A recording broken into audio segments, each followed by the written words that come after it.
This is Dr. Baruch Judge Whitehead. Probably the first person that I had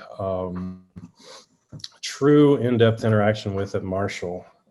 So he was at that time the incoming marching or director of marching bands and had his work cut out for him. The program had suffered a loss of lots and lots of people, down to about, I think, 60 we had in 1993. And he built the program up in 1 year. And so by our second year, we had just under 200. And then in years after, while he was there, we would float around the 200 to 225 mark for total people. He had a staff of about 5 people or so. And then in the springtime, would also be responsible for the pep band. Well, actually, that would start in kind of the late fall, overlap football season. They also did a number of things. His major instrument is oboe. So it's kind of odd being out in the marching band field with this oboe guy telling us what to do and where to go and how to stand for how long. But I really enjoyed in those years Baruch's vision for what a marching band could do. We would play, sometimes we would take drum and bugle corps music that they had done the years prior and just recreate it. And if you know anything about drum and bugle corps, you know that the music is challenging to play on the field as well as the sets. And I remember one of our busier years, we had about 47 charts just for one halftime show, and we would make it happen. We would put that and pregame and maybe even start a little bit on the second show, all in our 10 days of band camp time. So it was a good time. Baruch, I'll let you finish telling the rest of your story, but that was ours. I will add this too.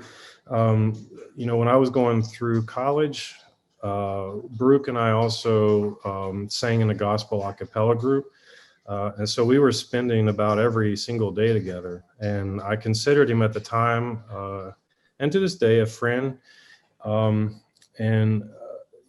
think there were times where we were guiding each other, because he always asked me and other students what they thought and how maybe the best thing to do for the band might be coming in the coming year or coming years. So definitely wasn't a professor that excluded the students from the decision-making process. He included everybody, and there were, I can't remember anyone that would have too many things negative. We all fought, we all had good times, and I think he's just one great guy.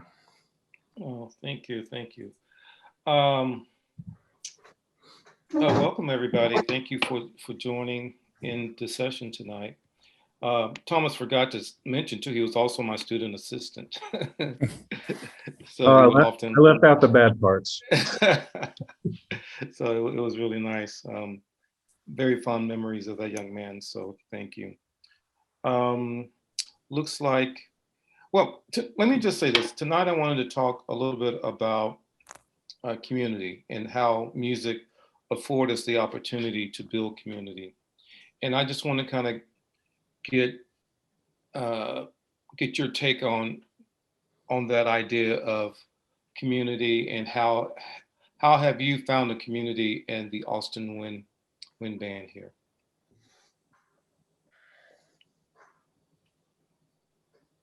Not everybody at once. You might have to call names, otherwise they'll just look at their computer. Are you asking how we found the band or how we found community with the band? How did you find community within the band? Let me just say this, because I don't know your story, but when I grew up in Louisiana, my first when I was little, when I went to my first football game, I was kind of bored with the football game, but as soon as halftime hit, the band came on, and I said to myself, "That's what I want to do." I was maybe 6 or 7. It was just crazy that I had that thought in my head. And then I started to pursue music. it was interesting. I grew up in Louisiana. I was the only Black person in the band forever. my beginning band program, elementary band, middle school band, and high school band. But there was a community of people. We all hung out at the band room. We all spent time together, rehearsals. It's not like when you're in the band program, it's not like a math class where you just go to class and you sit by people and you may talk to them, but you're actually building this community, which I think we don't really talk enough about in music. But I think it's very, very important that we understand that and we kind of treasure that. So that's a little bit about my background and my community. And now I'll talk more about myself as we go along, but I just wanted to throw that question out there. Have you found community in this group in Austin? I often tell people that the Austin Civic Wind Ensemble is a group for adults who never quite got over high school band. So that might give you an idea where we're coming from. There are probably a lot of people with stories similar to yours where, they were more interested in the band at halftime than the football game, and then eventually got into band and a little bit of college band, and then kind of got away from it for a while, and then discovered the Austin Civic Wind Ensemble and said, hey, I can be a band geek again. I think that's the story for a lot of our group members. Well, thank you for sharing that, Michael. Appreciate it. Yeah, when I moved here from Illinois many years ago, I didn't know anybody. I didn't know a soul. I moved here for work, and I 1 year didn't get to go back home for Christmas, and I heard this band playing in the mall, Christmas music, and I just went and introduced myself, and I've been in this group ever since. It's my family away from home, and my longtime friends are from this group. Excellent. Thank you, Lauren, for sharing that. I'll throw in an answer. I moved here in 2005, and in 2006, I started a family, and I was doing the whole stay-at-home mom thing. Didn't know anybody in Austin really, just kind of fell out of society. And one of my kids, I think he was 3 at the time, was obsessed with trumpets. And I heard that there was going to be a band playing at the park for the 4th of July. And so I brought him down there, and it was this band.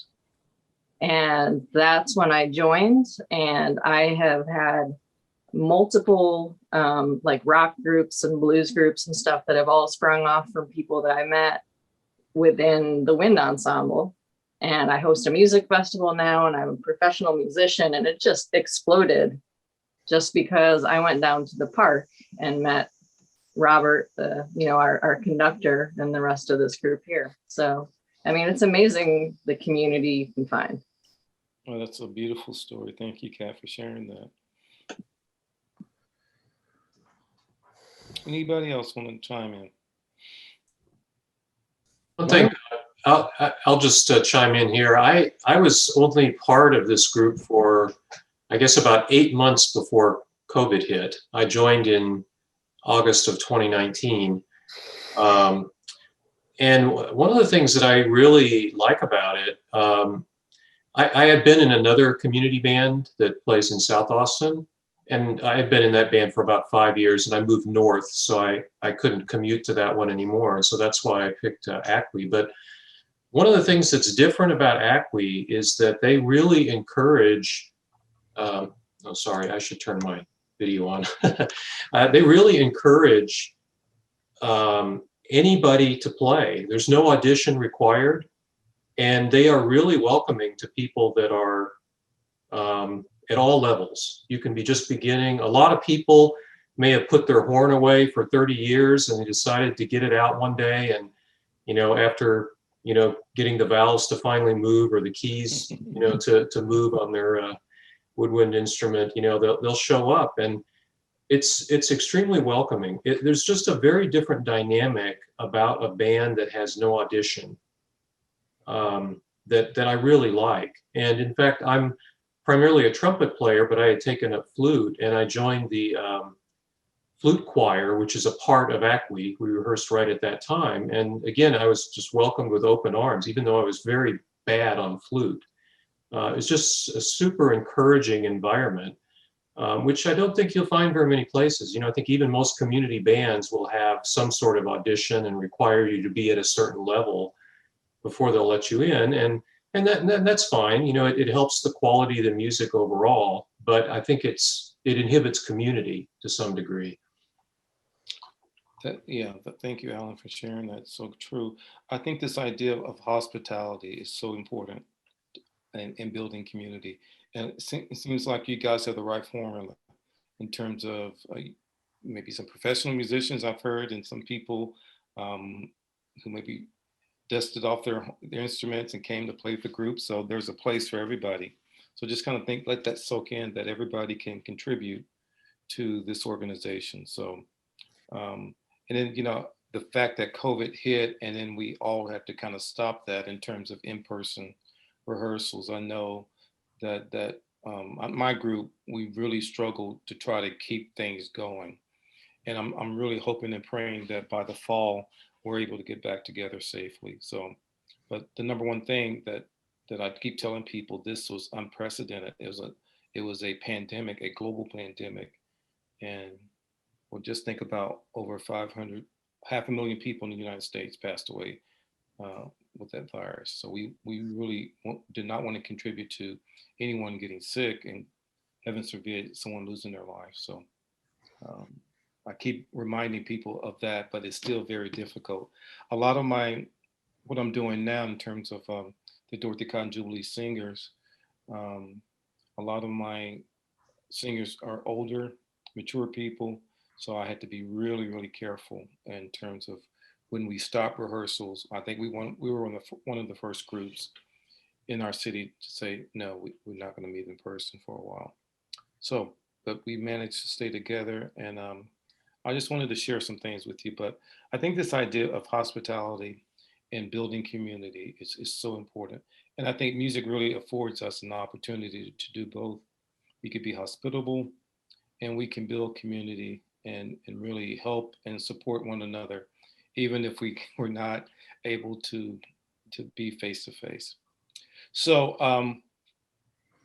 as Thomas said, I started out as a band director at Marshall University, but before that, I was a high school band director in a very small community in Florida, where I taught at Trenton High School for about 3 or 4 years. I can't remember, it's been a while back. I got to Marshall 90 something other. 93. 93, wow. And left in 2002 to come to Ithaca to pursue a job with elementary music education. So that's what I'm presently doing now. But I wanted to take a little trip back to 1997 when the Marching Thunder, the Marshall University Marching Band, was invited to Bands of America. Thomas, was that in Indianapolis? Indianapolis, yep. Yeah. So some of you may be familiar with that, but it was a really big honor for us to go.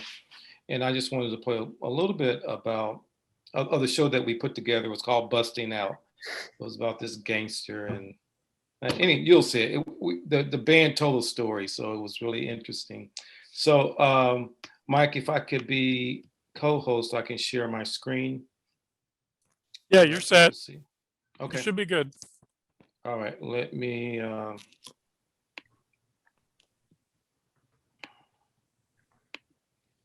And we won't look at a lot of it, but at least I wanted to show. Let me find it.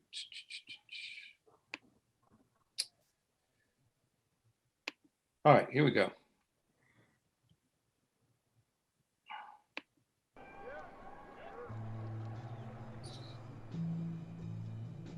November 15th. The call came quite unexpectedly from Veronica Wonderful. Calls from a girl like her almost always mean trouble. She asked me to meet her at the Thunder Club. She said she had a hot tip. Even if the tip wasn't hot, I was sure the meeting would be.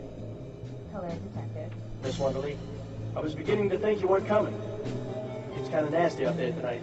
Things could get even nastier, Detective. Yeah? What's this hot tip you have for me? I have to be sure no one knows this came from me. I'm not forcing you to tell me anything. Don't do me any favors. I'm not in the business of doing favors, Detective. Is that so? Well, are you gonna tell me or not? The word on the street is that Johnny's busting out tonight. Big boy thinks he's leaving the big house, huh? Well, not if I have anything to do with it. Take care, Detective. I hate to see a good man go down. And then she left, leaving behind a trail of perfume and a lingering glance. Gotta be careful on this beat, because if I've learned anything, it's that them dames is poison.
We interrupt this presentation to bring you an important emergency bulletin. Johnny Big Boy Shaloni and his gang have escaped from the city jail. All units be on the lookout for this public menace and his gang. They should be considered armed and dangerous.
Okay, so that's wow, that really brings back a lot of memories. And this idea of community, that would not have been possible without the help of the students, and Thomas was a big part of that. I remember us having to rent one of those big trucks, like a Mack truck, to get all the all the sideline percussion and all the staging and everything into Bands of America. So it was really a group effort. So, and having that piece was called "Dames is Poison," was written for us for that exhibition that we did at Bands of America. So, anybody have any questions or comments you'd like to share And it's not a very good video, but it was almost 20 years ago. So, Do you remember who arranged those jazz tunes for us? I do not.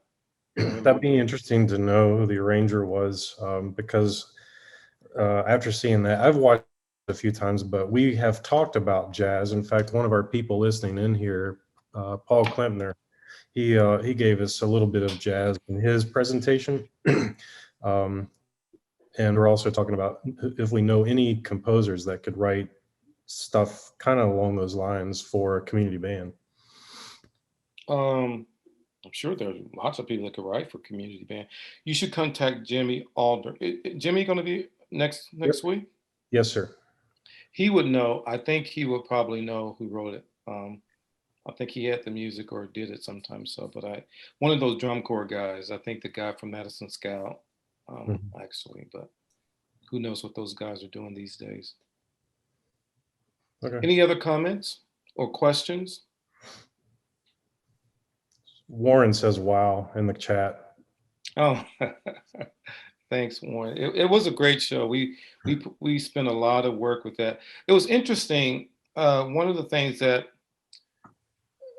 I struggled with that, Marshall, was the fact that I wanted a band to be more artistic and for the students to get more out of it. And then the football crowd just wanted pretty girls and hang on Sloopy. So some of you guys are laughing, you know what I'm talking about. So that was it. And I can see both sides now that I'm out of the marching band picture. Maybe you guys have encouraged me to dust my oboe off. Maybe I'll join the orchestra here in Ithaca. So we'll see. I'm almost at retirement age, so maybe I'll do that when I retire. All right. Any questions? All right. So I'm gonna fast forward to things that I'm doing now. As Thomas had mentioned, that I don't consider myself a singer, but I sing. My undergrad degree at the Cincinnati Conservatory was actually in vocal music, even though I was an oboe player. I got my master's in oboe performance and my doctorate in music education. So I feel like I'm comfortable in either the vocal or instrumental side of things. But these days I'm strictly a choral director. So when I moved to Ithaca, I got to meet a wonderful lady. Her name was Dorothy Cotton. She worked very closely with Dr. Martin Luther King Jr., and we had many conversations. Interesting enough, I heard her speak about the music of the civil rights movement on NPR many years ago, and I was so fascinated with the program that I actually stopped the car and just parked and listened to the whole interview. And lo and behold, they said, "This is Dorothy Cotton of Ithaca, New York." And I thought, you gotta be kidding. This person lives in Ithaca. I absolutely must meet her. So we did meet and became really good friends for about 10 or 12 years. And we lived pretty close to one another. And I would go over to her home and she would tell me stories about Dr. King. She was a music lover. She loved Elvis Presley. But we had really interesting conversations about the music of the civil rights movement, her struggle in the civil rights movement, and those kinds of things were really important to her. So it was a great friendship. And she passed away almost 2 years ago. It was June 2019. So a long story short, I guess that was kind of a long story, but I'll keep talking about it. I wanted to honor her, so I actually named this group the Dorothy Cotton Jubilee Singers, which we model ourselves after the Fifth Jubilee Singers. And if you know anything about the Fifth Jubilee Singers, you know that they went around, particularly in Europe, singing the Negro spirituals to raise money for that university. And back then they raised quite a bit of money, like over $100,000. And back then that was considered a whole lot of money, and it kept the school going. But we do mainly Negro spirituals and other African American sacred music. It is a predominantly white choir with older members, but I do, since I'm a college professor, I'm able to tap into the student population, students who are interested in social justice, interested in this type of music. So they come and they actually are section leaders. They work with the older members making tapes, MP3s, so people can learn their parts. They do sectionals. I also have a student conductor that works with me and an associate conductor. So, but I wanted to play a couple things. This first piece I'm going to play is Lift Every Voice and Sing. It's, some would say, the Negro National Anthem, but I just want us to watch this and look at and talk about it on the other side. You know, how did you feel with some of the imaging that you're going to see, and let's just talk about it on the other side. So I'm going to share my screen once again.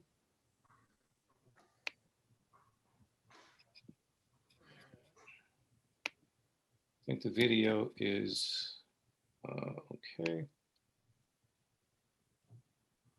This is a concert at Ithaca College for our annual Martin Luther King celebration.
Oh,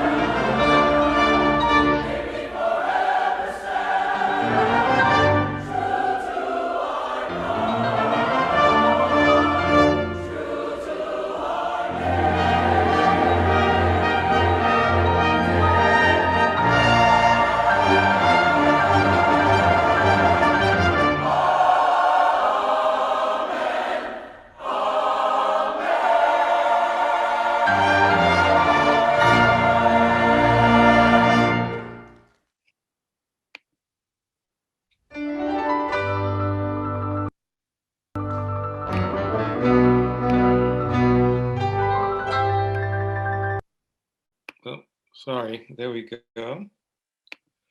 All right, we're back. So thanks, Mike. Impressions. That was really phenomenal. Who did your video stuff? Oh, one of my students. That was really good. Yeah, I mean, thank you, Thomas. All of those images were intentional. So how did it grab you looking at it for the first time?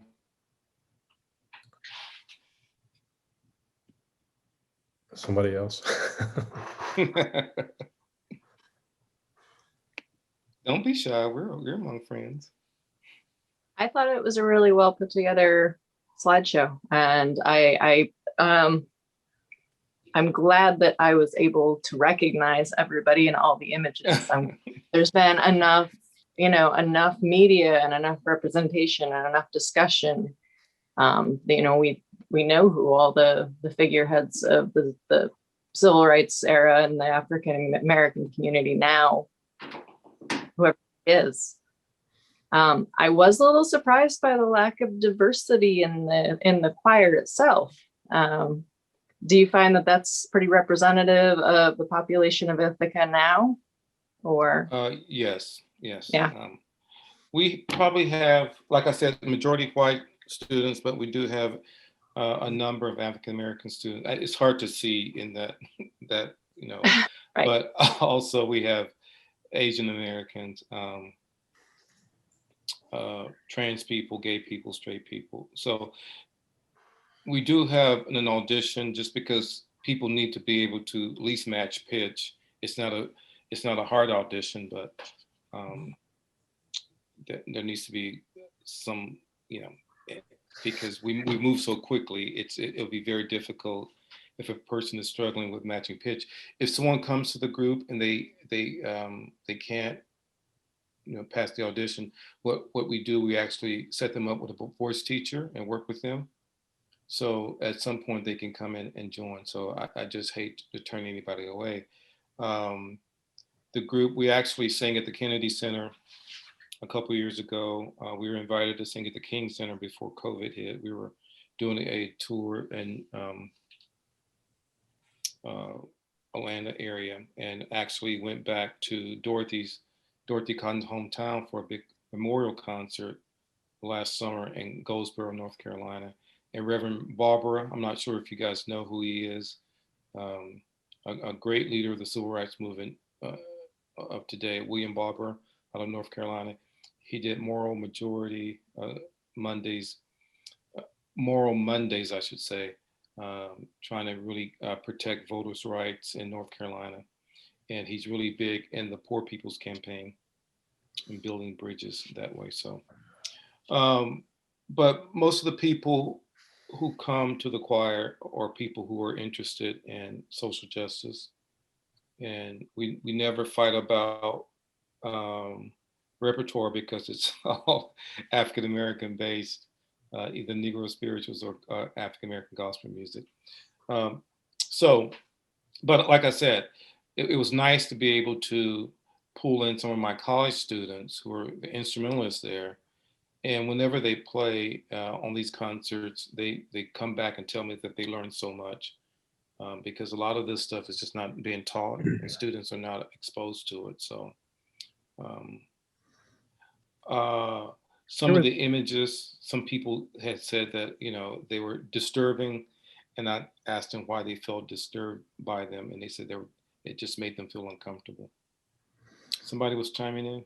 Yeah, I was going to say here was the most striking element to me. It was that the pitch and the dynamic contrast was so perfectly performed that I was able to watch the video, if that makes sense. So, I wasn't, my ear wasn't catching intonation issues, and that's even coming through the Zoom.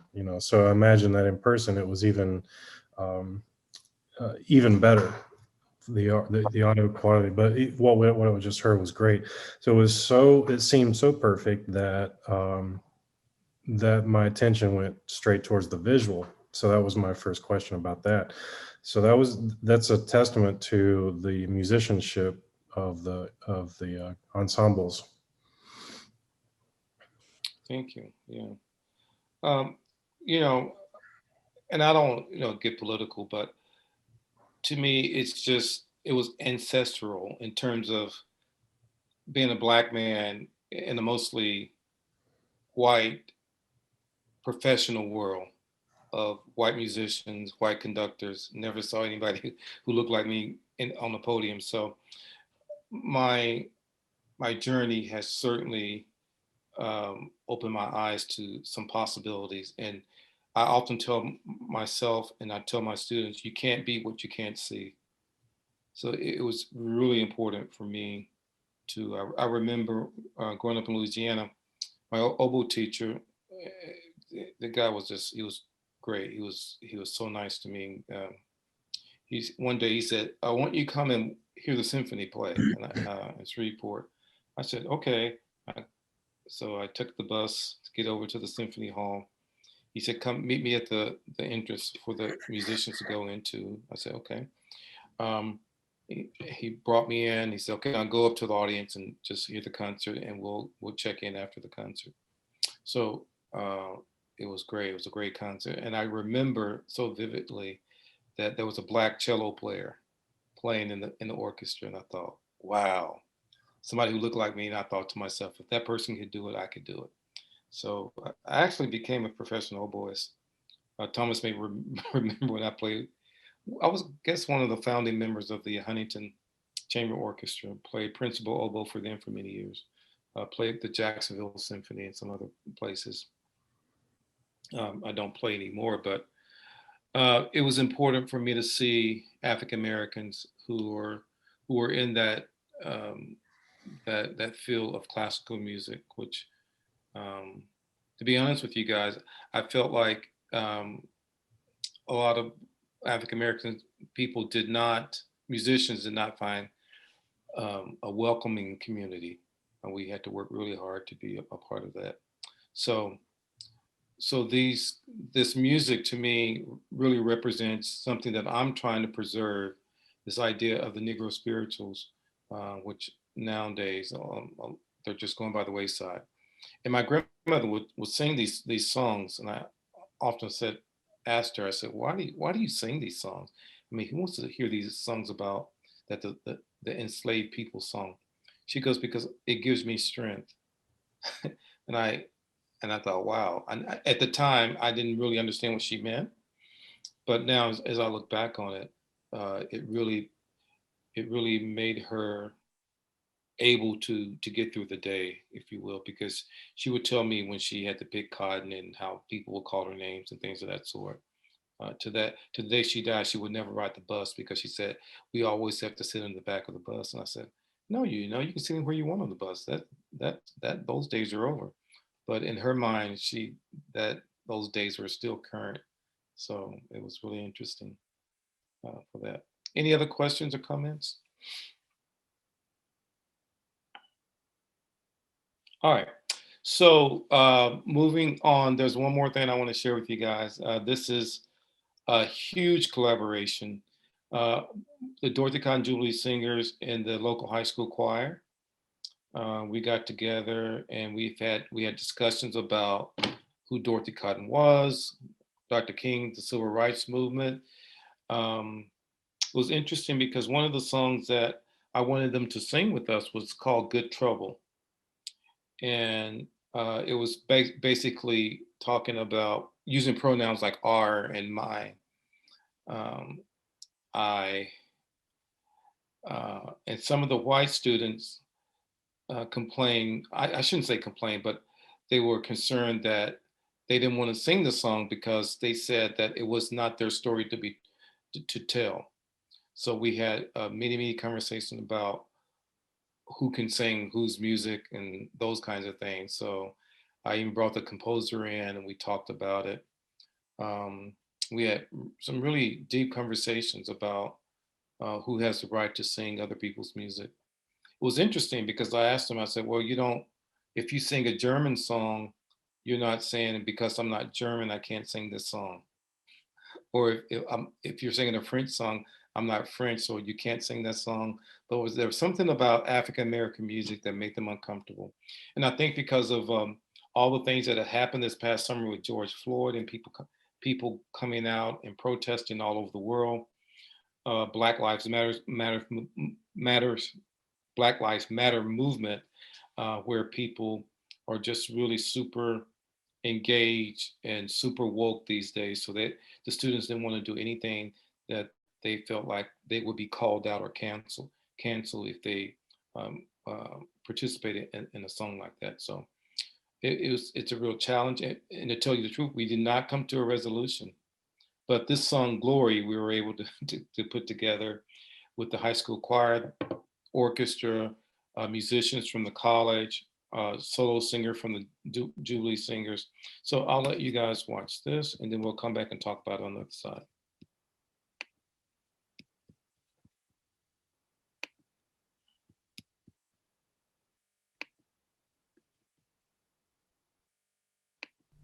Hello, I'm Baruch Whitehead, Director of the Dorothy Cotton Jubilee Singers, a group of college and community singers who are dedicated to the preservation of the Negro spiritual and other forms of African American sacred music.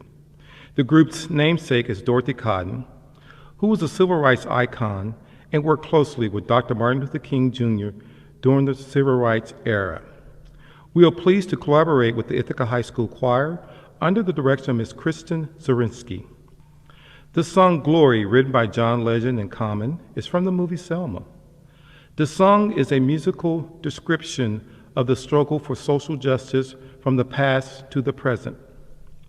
We formed a community of musicians from Ithaca High School Choir and Orchestra, Ithaca College Music Ensembles, and the Dorothy Cotton Jubilee Singers.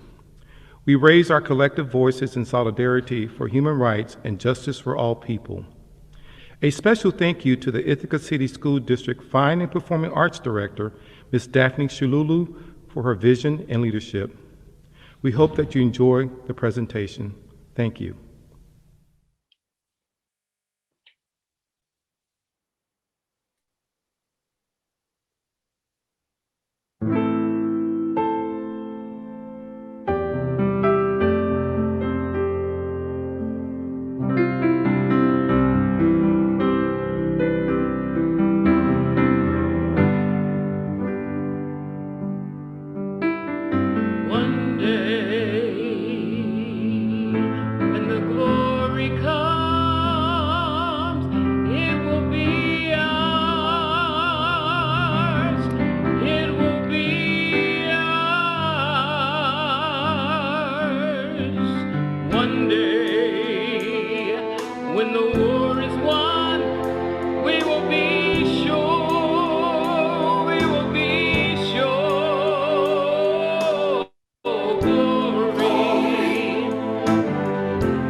Stay down and we stand up. Shots we we on the ground. The camera panned up, King pointed to the mountaintop, and we ran up. One day, when the glory comes, it will be ours, it will be ours. Oh, one day, when the war is won, we will be sure, we will be sure.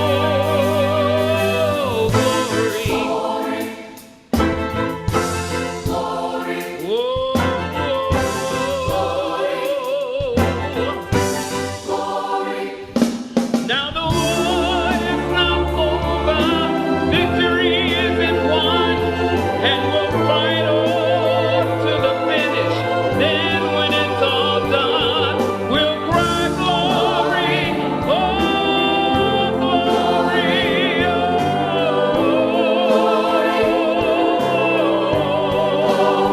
we'll cry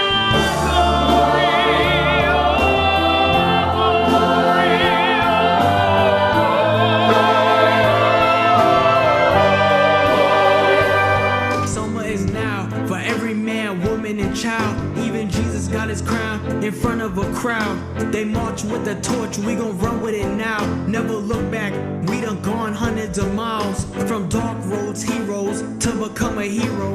Facing the League of Justice, his power was the people. Enemy is lethal, the king became regal. So the face of Jim Crow, under a bald eagle. The biggest weapon is to stay peaceful. We sing, our music is the cuts that we bleed through. Somewhere in the dream, we had an epiphany. Now we right the wrongs in history. No one can win the war individually. It takes the wisdom of the elders and the young people's energy. Welcome to the story we call victory. The coming of the Lord, my eyes have seen the glory. One day, when the glory comes, it will be ours, it will be ours. Oh, one day, when the war is won, we will be sure, we will be sure. Glory, glory, glory,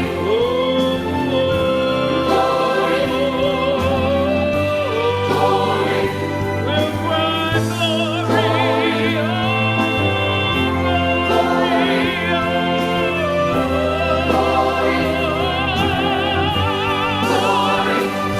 when the war is won, when it's all said and done, we'll cry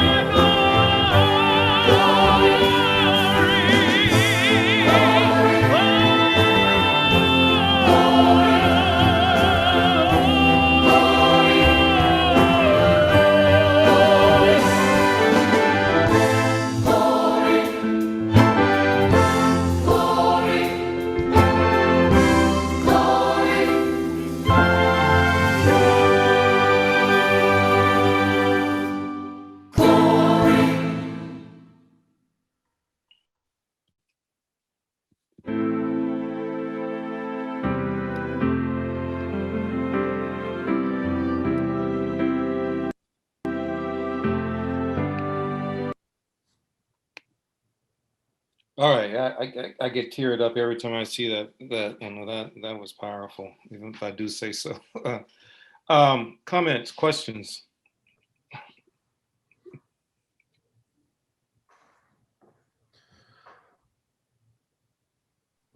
You I got was trying to catch the video of the drummer, but I didn't see any video. Yeah. Well, the drummer, he was live, but we just actually sent him the track, and he recorded it. And no one had a camera on him. No one had a camera on him. No. That was great. Thanks, Mark. You have a few there in the comments too, Baruch. Yeah. Thanks, Warwick.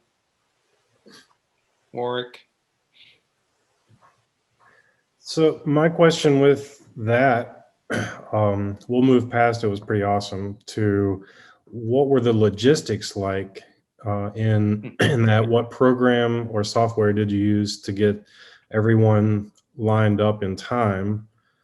Yeah, what were the logistics like and software you used? Yeah, that's a great question. So the first thing we do, we actually have to make a track with clicks. So everybody's playing or recording to the same tempo. So I had my accompanist piano player. We'll get together and we'll go through it. Okay, so here's the slow down. Here's this. Here's that. So he'll make a track, and then I'll give it to my student assistants, and they will make the vocal tracks. And then they would distribute those vocal tracks amongst the singers. The musicians would have to hear. You saw some of the musicians actually having their headsets on when they were playing. So the vocal people were actually do a vocal track with just their voice, and then they have to do a video but we don't use the audio from the video. We actually have more control if we just use the voice. So we use Soundtrap. You guys familiar with that program? No. And Flipgrid for the videos. Okay. And then the guy, my student, puts everything together.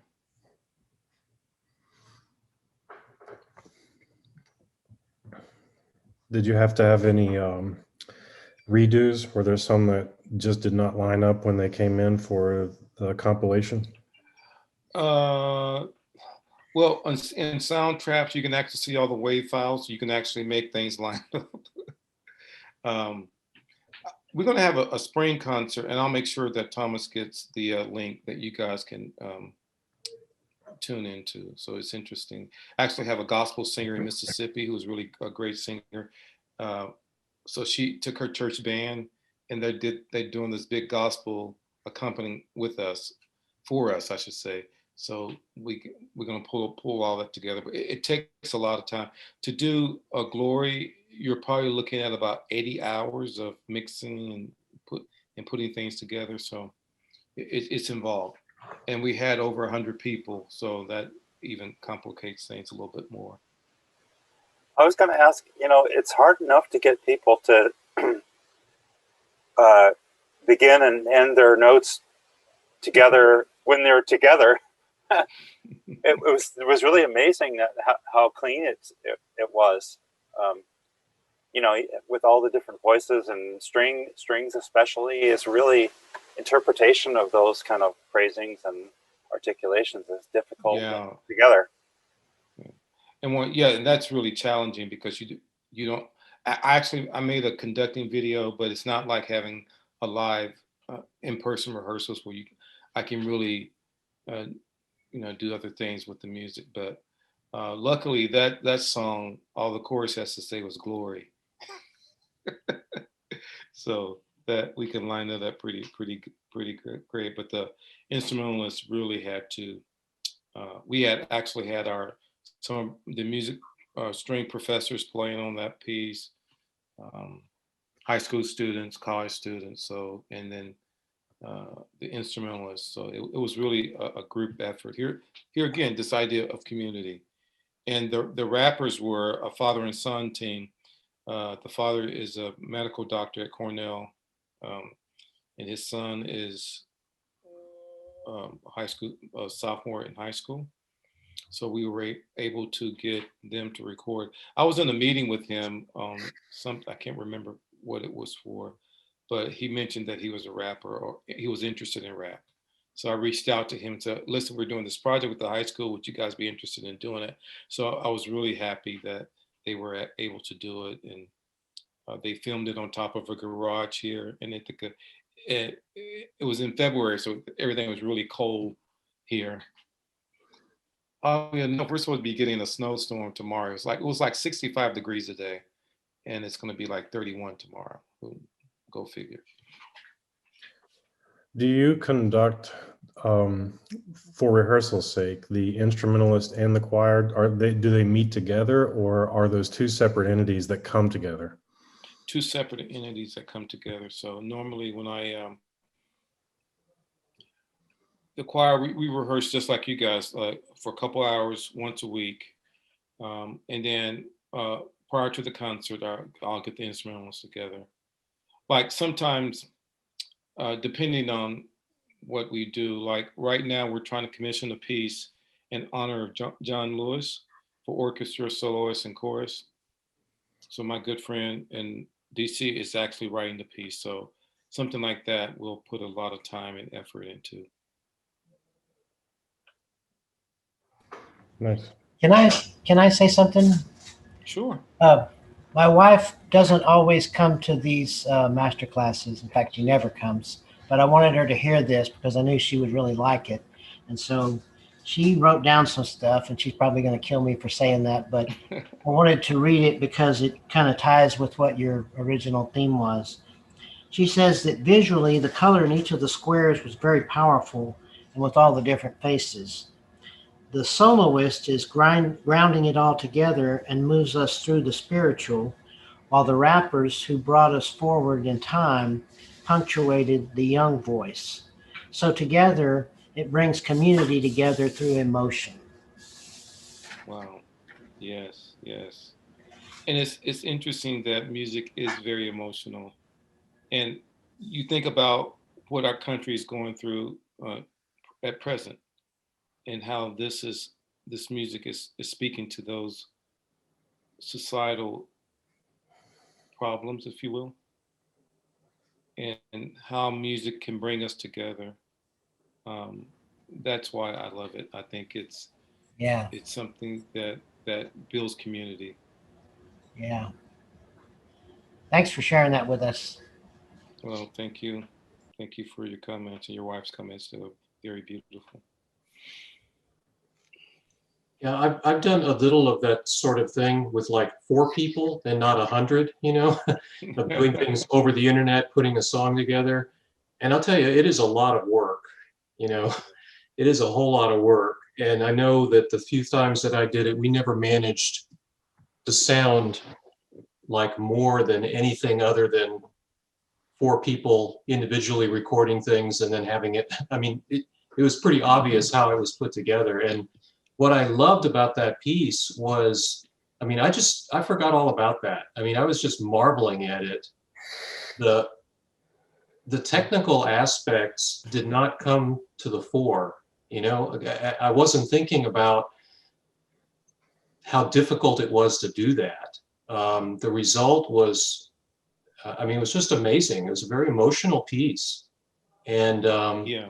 I mean, I think in the pandemic, I think we have to work a lot harder on some technical things to make that sort of thing happen. I mean, I think it must have been much easier to put something like that together when everyone could be together in one place. And but to put it, to kind of paint by numbers the way that you've done there with all of the different people and have that be so seamless. It's just completely amazing to me. Thank you so much for sharing that. Oh, thank you, Alan. I just really appreciate you guys enjoying it. I didn't know how, I really struggle with what am I going to share, who wants to listen to me. But I figured that, hey, I'm just going to share who I am and what I'm doing. And I'm so happy you guys are responding to that, because I appreciate the opportunity to share my life with you and some things that I'm involved with. And just the power of music to bring people together. I think it's so important for us to always keep that in mind, that we are making connections that we may not ever make again, or make through another form. So these connections and community and hospitality are all working hand in hand.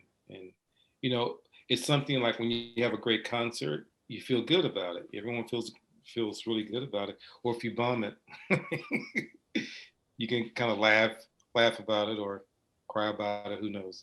But the fact that we're all in this together, I think is so important for us to keep that in mind, and to be able to invite other people into that community. So I don't know how many how many musicians you guys actually have in the band, but I suspect there are probably other people in Austin too that would love to be a part of your community. I think Mike gave the number that we average, what would you say, 70, 75?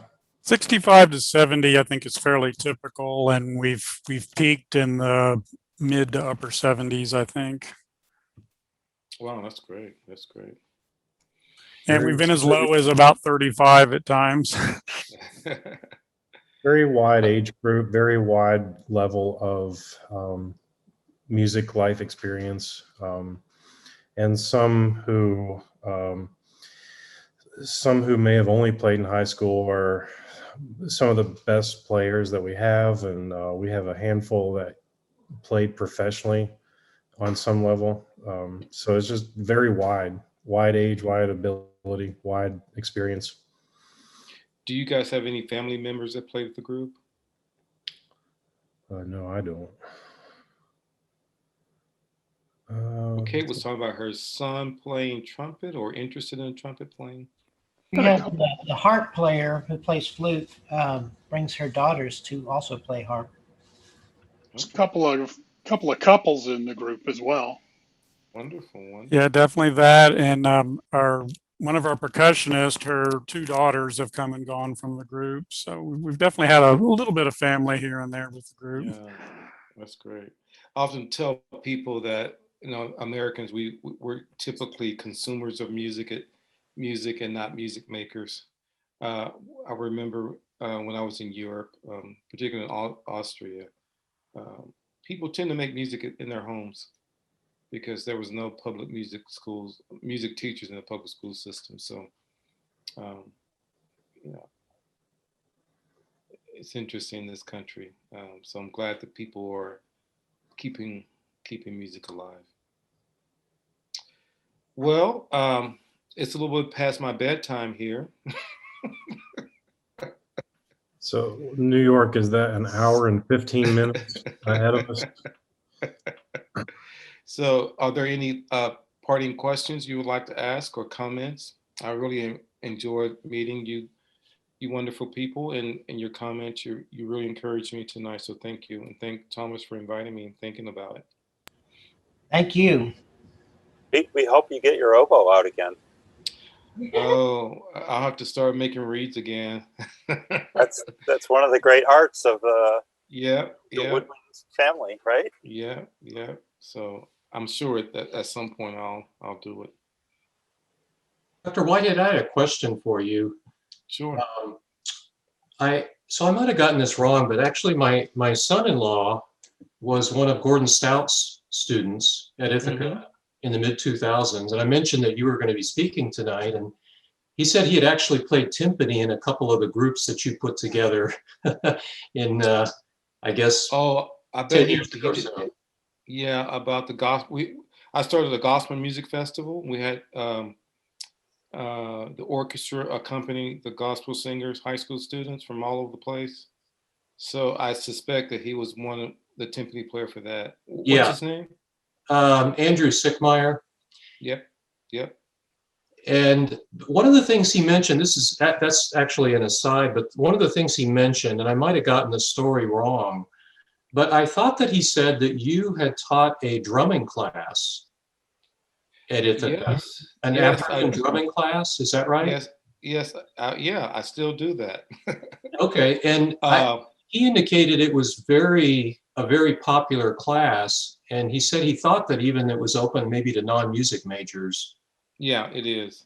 So can you talk a little bit about that? Because that seems to really exemplify the community aspect of it. I mean, I can imagine you're probably bringing in all kinds of people from different levels.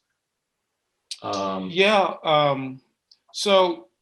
I don't know, maybe 10 to 12 years ago, I actually went to Ghana.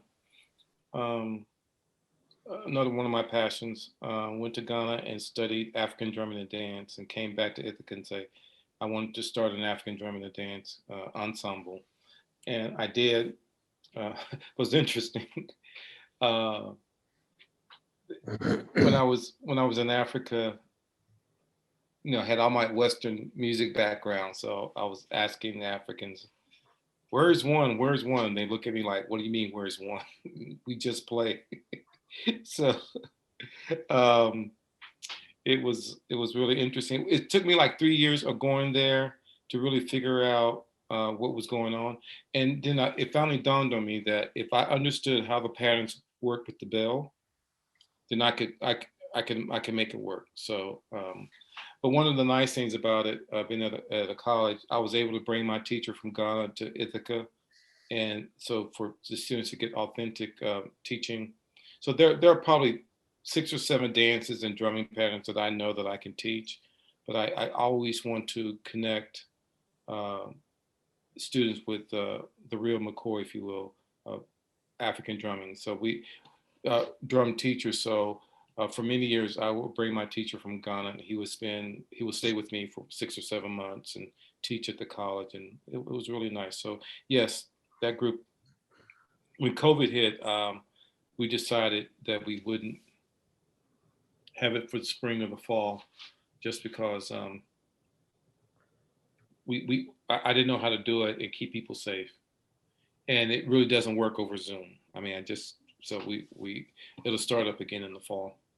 But thank you for mentioning that. I do remember those. But the high school gospel things festival was really great, because the classical musicians got to come into the gospel world, and I would have Black conductors come in, Black soloists who were just really professional singers, gospel singers come in with the students, and the students loved it. The audience, the community loved it. It was just a really great time.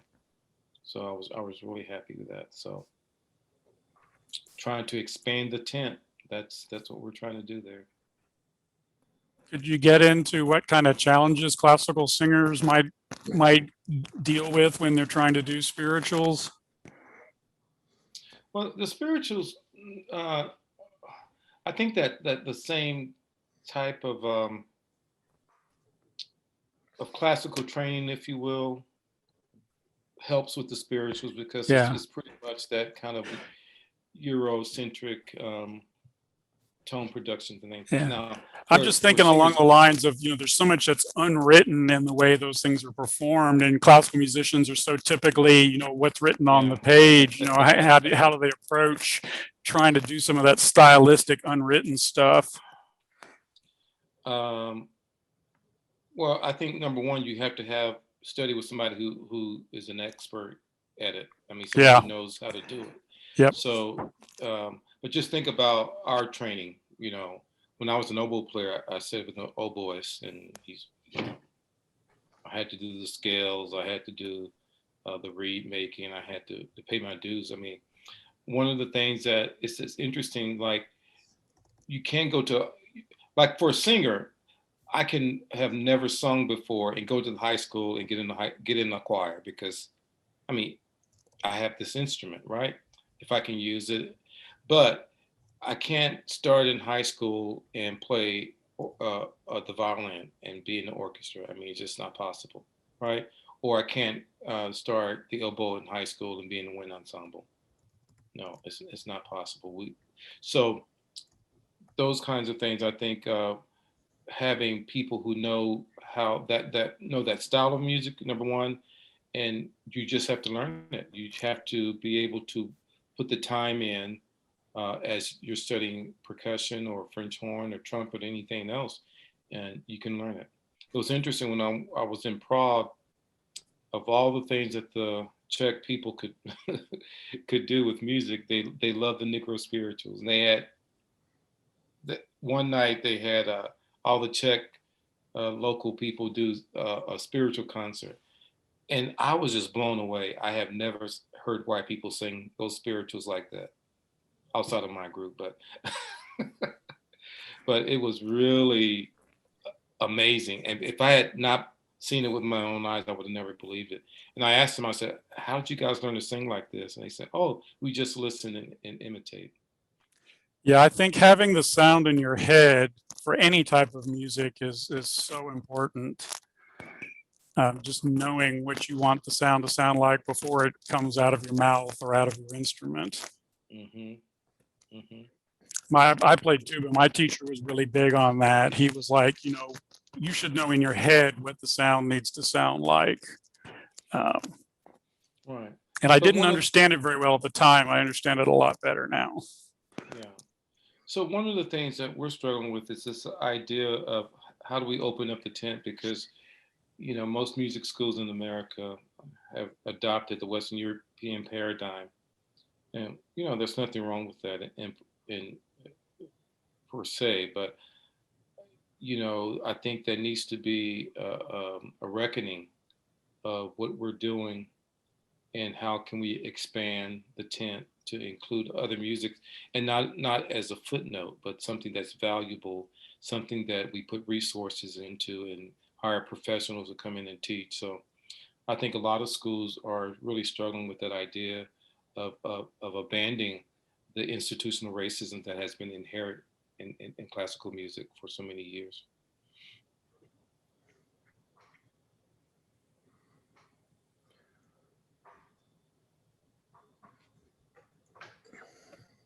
Anybody else got any questions before Dr. Whitehead falls asleep on screen?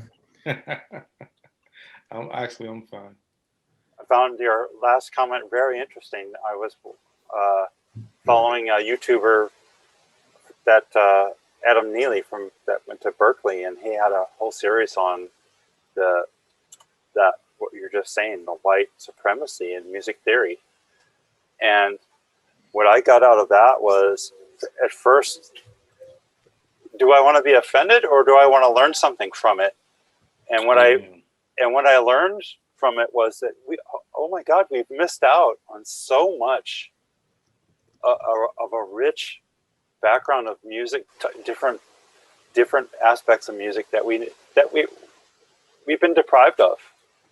So I fully endorse that we need to broaden our horizon, and yes, we need to learn the traditional Western European music, but there's so much more that I feel like I've been deprived of, and I need to learn now. Amen, brother. Yeah, and it's interesting.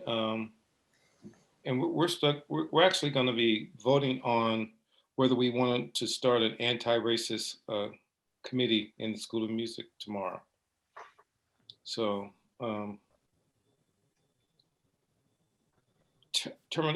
and Warren, I really appreciate what you said. Do I want to be offended or do I want to learn? Why does the word white supremacy get people all uptight? But if you say diversity and inclusion, everybody says, "Oh yeah, I'm for that." But somehow this idea of white supremacy makes people very uncomfortable, especially white males. Well, in the area I grew up in, it was commonplace, and it took a lot of internal personal effort to rise above the situation from which I grew up in. And I attribute a fair amount of that in my music endeavors. In high school, we were going to a lot of honor bands, and there was no choice but to sit beside a lot of different types of people. And so you had to get comfortable. And I think one of the things that you might find is that folks who don't travel much might lean more towards the inability to accept differences of different people and ideas of all kinds. And I think that's one good thing about this particular community band. We have, I would say, we're predominantly white, but Austin is also more of a liberal part of Texas. If Austin area decided our elections, it would be more blue than red by far. But this group is also great for our friendships. Being up on the podium, I can tell you that sometimes it's hard to get folks to stop talking while we're either rehearsing or getting ready to rehearse or just after the break is done. And I used to, coming from a professional point of view, I would get kind of irritated by that. The longer I was in the group, the more I appreciated what was actually happening. This was social time for a lot of folks, and there is nothing wrong with that. At some point, we do have to play some notes at the same time, hopefully together. But this band is pretty just geared towards friendships, and some of those are just inside the walls of the rehearsal hall and concerts, but that's okay. A small group will go socialize after rehearsal. A small group of about 10 to 15 of the 70 or so will go out to a bar that's nearby called the Poorhouse, and we'll share more. And that's actually how I got into being the assistant conductor full time. Was this was going into my second semester, and the conductor, Robert, who I wish you could meet, because he's a jolly Puerto Rican guy. Very few things actually makes him mad. And we were going to do Shostakovich. And as you remember, one of the shows that we did for the marching band was Shostakovich Symphony No. 5. So I told Robert's like, I know that tune inside and out. In fact, I can march it backwards. In fact, I have marched it backwards. We would go forward and like, all right, march it backwards, Baruch would say. So we would march backwards through it. So he let me conduct that, and that was my first exposure to the band. So in that way, the community part extended even further. And so that was how I got into that. Why is Cat laughing? Well, Cat's laughing. But yeah, that's this group is really good at the social part. Jolly Puerto Rican guy. I'm sorry. We need to make Robert a T-shirt that says Jolly Puerto Rican guy. All right. Go back to what you're saying. Well, do you have a better description, Kat? I think I think that pretty much nails it. You have to say it in Spanish, Thomas. I'm not just white, I'm white. And I can speak Canadian, Australian, and English with equal fluency, but that's about it. Just for you guys too, if you want to watch the Glory video again, I put it in the chat, the link. So feel free to grab it.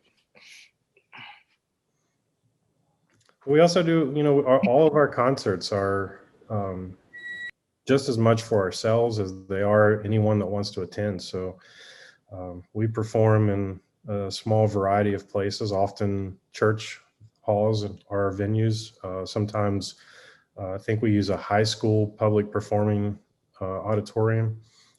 So we have a little bit of outreach in that way. So that's great. That's great. Well, it sounds like you guys are doing some really interesting things and really keeping music alive. So that's great. I got a couple articles that are coming out in College Music Society. It's called Black Music Matters.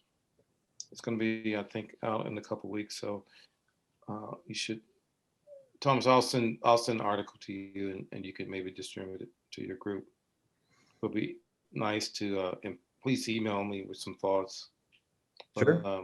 I was profoundly affected by the events of the past summer with the murder of George Floyd, and just wrote a bunch of things down in terms, and then I just put it in the perspective of music and history and where we are now and where we need to go. And so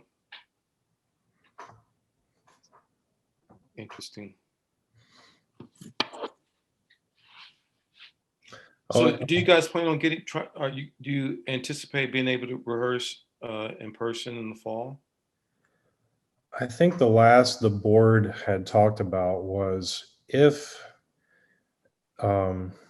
this was about 2 months ago, they said if the governor opens everything up, which he has, a little prematurely, most think, but, and if vaccinations are out there, and if the members of the band are in favor of it, then we're probably looking at either 4th of July concert, but more than likely starting back in the fall in person. Yeah. Hopefully by the fall, things will be, we'll be at a place that I think that safely. I think you could almost say that's probably our target, and anything sooner would be nice. Okay. At least with 4th of July, we can do that outside, and that seems to be somewhat safe. Yeah. Yeah. It would, make sure you guys get your vaccinations. It would just be a matter of the rehearsals for us leading up to that. Yeah. And if the church would allow it, and that kind of Big Mall parking lot, dude. I keep telling you. Sit in the shopping mall parking lot. Everybody bring your own stuff the same way we would for the concert. Yeah, we can rehearse outside. It may be unpleasant, but we can do it. Percussion's an issue, but yeah, I'm a sax player, so. Not for you Bob. guys are in Texas too. You can do it outside, but yeah, we're just getting to where I can walk the dogs and they're not freezing. We're in our rain season now, so you got to watch that on the forecast. Rain and hail. Did you guys get hit with that big storm? Yes. Yes. Did you lose power and everything? I lost power for 4 days. 4 days? Wow. Yeah, and the high was like anywhere between 1 and 9. Wow. And we rarely get below 20. Well, yeah. Well, I grew up in Louisiana, so I'm accustomed to the weather down south. But and we don't have salt, so they sanded the roads, but then it snowed and iced again, so that was gone. And a lot of the outside plumbing is PVC running into the house, and mine split and was spewing water out. I had no water for 4 days. Wow. Yeah, after my electric came back on, my water went out for 3 days after. It was ridiculous. Well, I'm glad you guys are in a place that you got things up and running again. Well, it was in the 60s the week after. It was very unusual for us. Well, once every 10 or 11 years, I've heard. Yeah.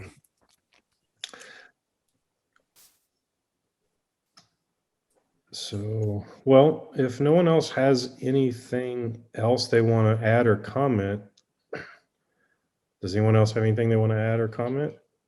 Ask or comment? I just want to say this was really great. Thank you for talking to us. Oh, it was my pleasure, and thank Thomas for inviting me. It was great to kind of reconnect. He was a very special student. Special ed.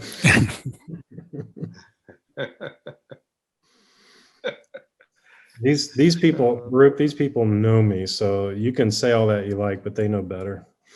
Thomas is definitely differently abled. Oh, I will share this. So, Baruch, do you remember that first fall of '93 where we played Russian Christmas music? Your very first year? No. I don't know why. I was only 27 or 28. So I did that same tune with this band, and a lot of folks frowned at the tempo I wanted to take, but I was trying to take the tempo that we did in the band, which is probably in some places about double. Yeah, that was that drum corps influence. Yeah. You remember? I remember not Madison Scott, Madison University, doing that with Robert Smith. Mm-hmm. Have you guys done any Robert Smith things? Oh yeah. Shango, the African Suite. No, we haven't played Shango. We did do that piece. It's great. We have done parts of the Ascension, Inferno, those kind of things. Yeah, we did that on the field too. Remember? Yeah, that was spliced up a lot. I think this band has done all 4 movements in their entirety at some point. Yeah, I think so. We did do. You might have liked to have seen if the recordings are out there. And all Asian. No, it wasn't Asian. Was it? What was the one? Yeah, all Asian music. Uh-huh. Did you do Korean folk tune? Yep. We also had another all Spanish music concert. And we also have done like a lot of movie music. type of things. Any musicals? Not much, because Robert hates them. Actually, probably doesn't hate the musicals, but he hates the band arrangements of them. Yeah, that's West Side Story or something like that. Yeah, we haven't done that since I've been in the band. He's probably done That parts of that or We've highlights. done a little bit of, we've done some Bernstein stuff, and I don't remember exactly what. Rhapsody in Blue, didn't we, at one point? That's Gershwin. Yeah. We did. Robert's predecessors loved them though. So I've had my fill in this band. But that was pre-Robert.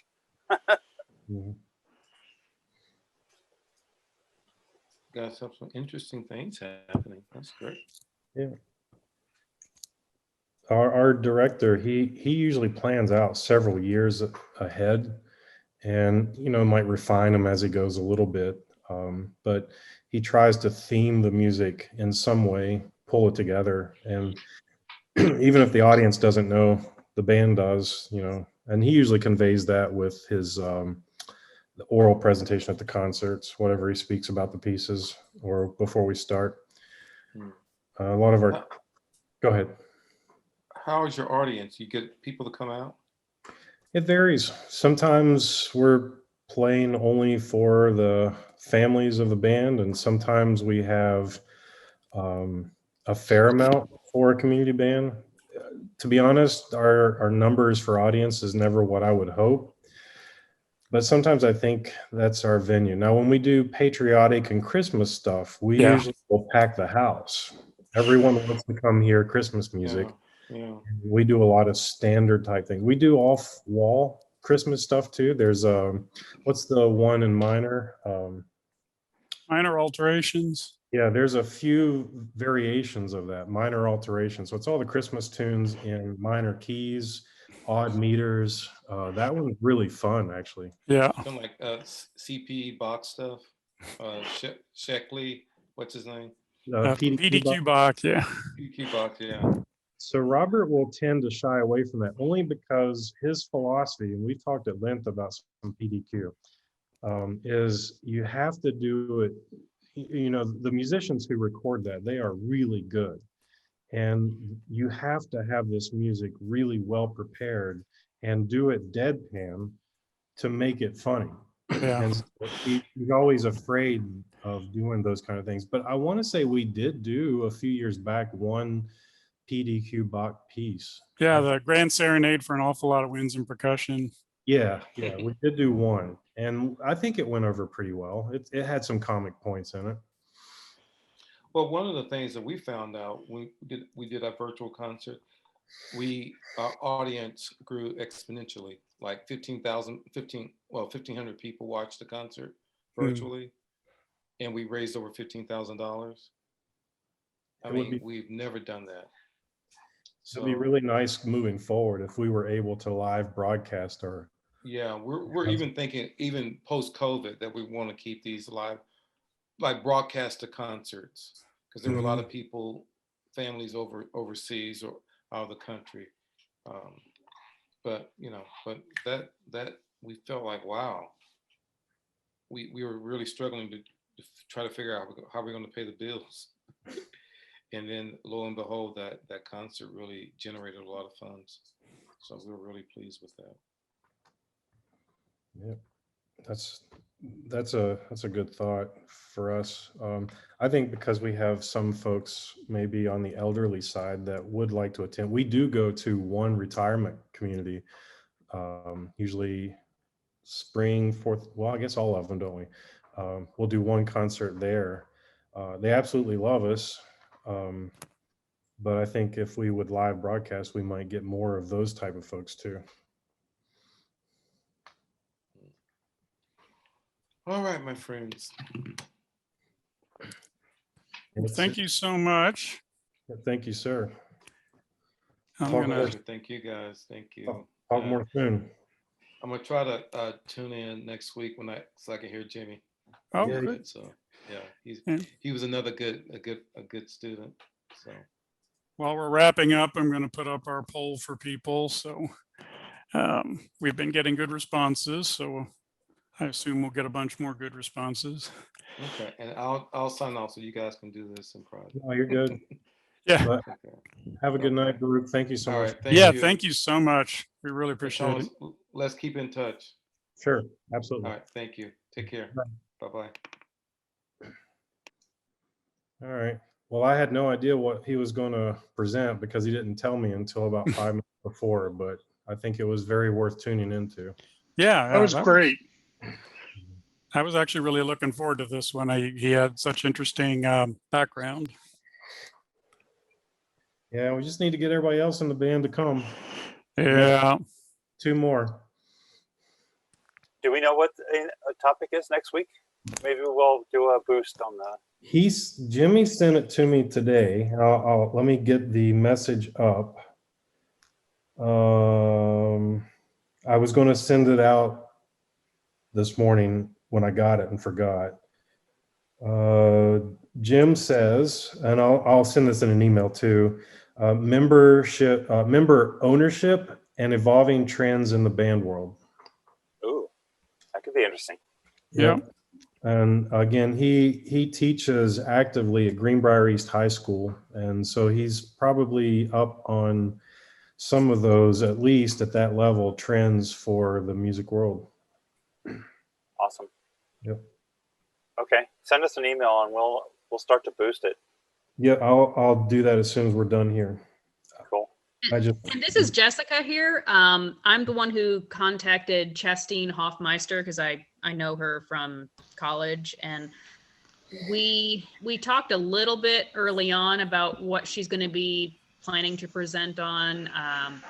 The first part, we're wanting to just go over some basic tips for playing orchestral transcriptions in band, because her background is playing in symphony orchestras, and she's also done some she played in North Texas Wind Symphony, which is a fair amount of transcriptions of orchestral works there.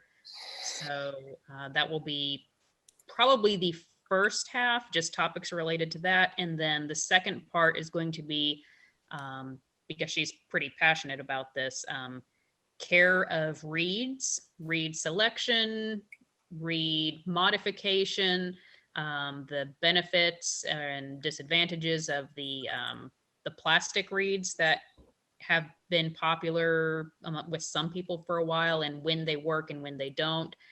And that's something that, obviously wouldn't necessarily apply to every player, but for those of you who conduct or you work with any single reed player, she did say that the distinction is just too much between double reed and single reed, so it really wouldn't be applicable to double reed players.